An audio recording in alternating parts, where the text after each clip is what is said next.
ये आकाशवाणी रायपुर है। छत्तीसगढ़ी समाचार बुलेटिन के संग स्मिता शर्मा के जय जोहार। अब आप सुनाओ आज के प्रमुख समाचार। लोकसभा चुनाव के दूसर और तीसर चरण में प्रचार अभियान जारी। भाजपा के वरिष्ठ नेता और प्रधानमंत्री नरेंद्र मोदी आज सक्ती और धमतरी में आम सभा ला करिन संबोधित।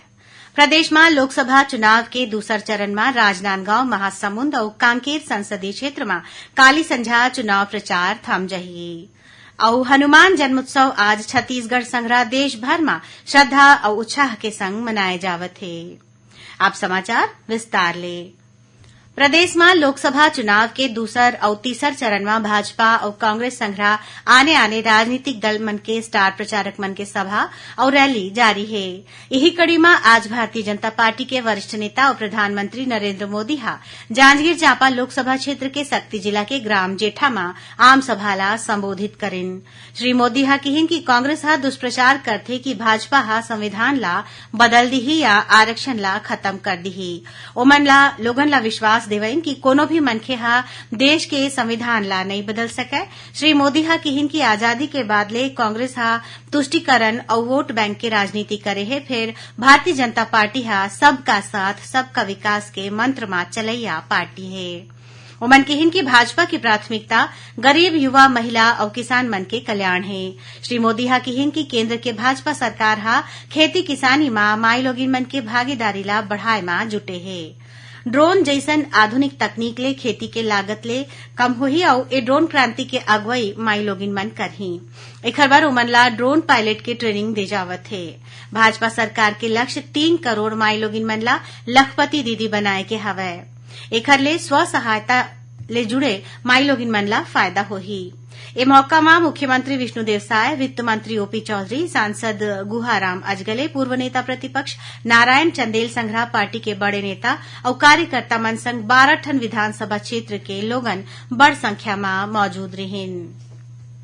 उहें प्रधानमंत्री नरेंद्र मोदी आज महासमुंद लोकसभा क्षेत्र के धमतरी में घलो आम सभा ला संबोधित करिन। ओमन कहिन कि छत्तीसगढ़ में भारतीय जनता पार्टी के सरकार बने के बाद भ्रष्टाचार के संगे नक्सली हिंसा ऊपर काबू पाए गए हवय। श्री मोदी कहिन कि छत्तीसगढ़ में नक्सलवाद अब कम होवत है।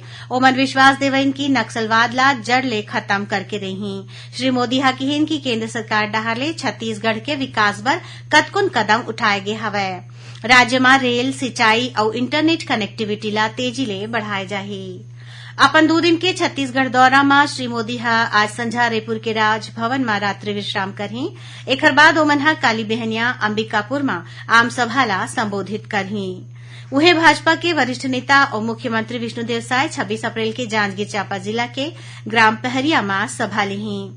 दूसर कोती कांग्रेस के राष्ट्रीय अध्यक्ष मल्लिकार्जुन खड़गे 28 अप्रैल के जांजगीर चांपा जिला के शिवरी नारायण में पार्टी प्रत्याशी डॉक्टर शिव डहरिया के समर्थन में आम सभा ला संबोधित करही।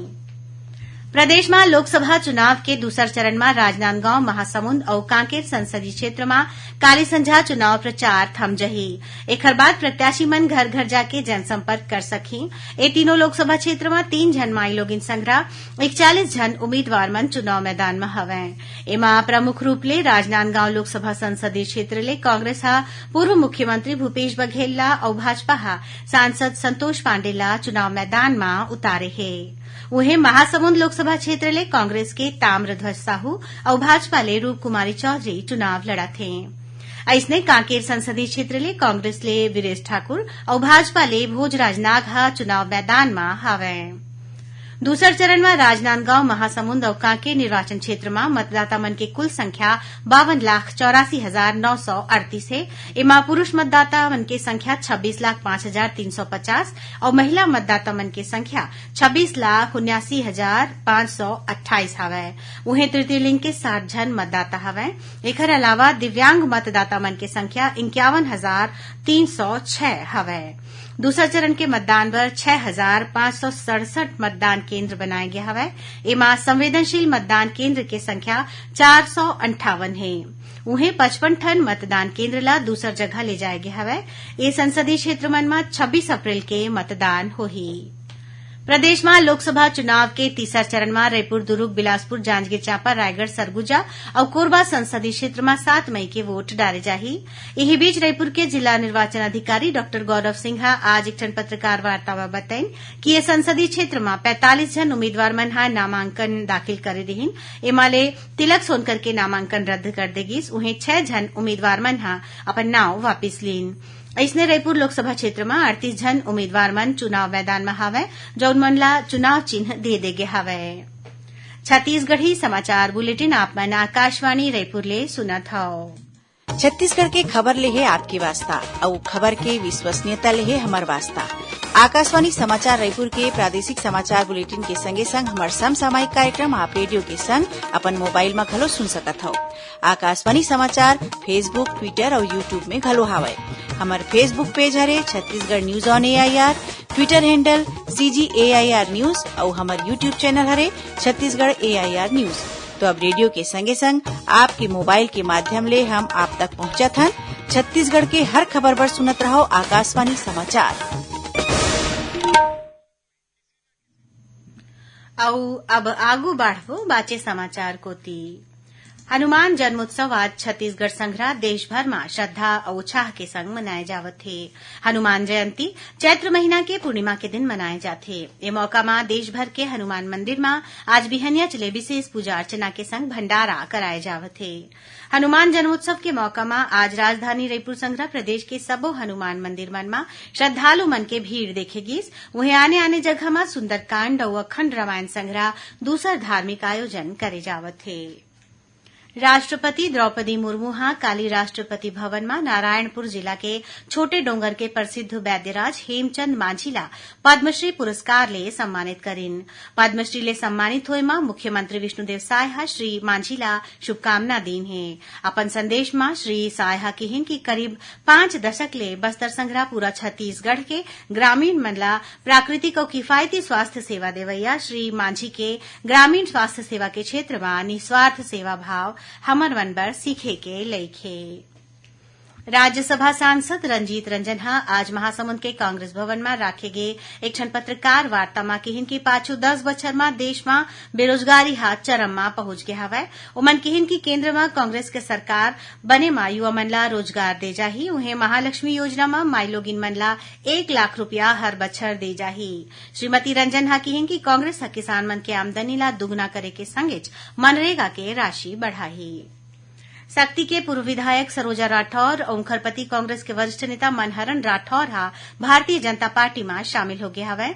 सक्ती में आयोजित कार्यक्रम में प्रदेश भाजपा के चुनाव प्रभारी नितिन नवीन हा पार्टी प्रवेश करे में उनकर स्वागत करीन। ये मौका में वित्त मंत्री ओपी चौधरी, भाजपा के लोकसभा प्रभारी गौरीशंकर अग्रवाल, पूर्व नेता प्रतिपक्ष नारायण चंदेल संघरा भाजपा के वरिष्ठ नेता मन मौजूद रहिन।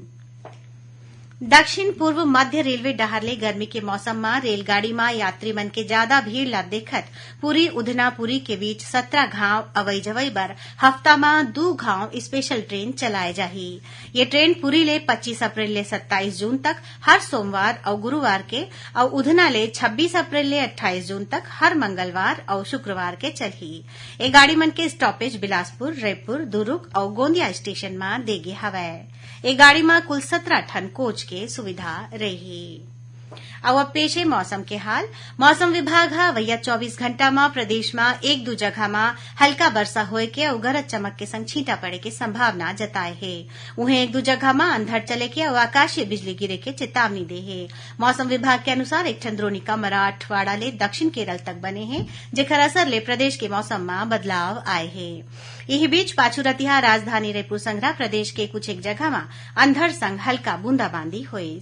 आखिर में प्रमुख समाचार एक घाव फेर। लोकसभा चुनाव के दूसर और तीसर चरण में प्रचार अभियान जारी। भाजपा के वरिष्ठ नेता और प्रधानमंत्री नरेंद्र मोदी हा आज सक्ती और धमतरी में आम सभा ला करीन संबोधित। प्रदेश में लोकसभा चुनाव के दूसर चरण में राजनांदगांव, महासमुंद और कांकेर संसदीय क्षेत्र में काली संझा चुनाव प्रचार थम जही। और हनुमान जन्मोत्सव आज छत्तीसगढ़ संघरा देश भर में श्रद्धा और उत्साह के संग मनाए जावत है। एकरे संग छत्तीसगढ़ी समाचार बुलेटिन यहीं सिरावत है। जय जोहार।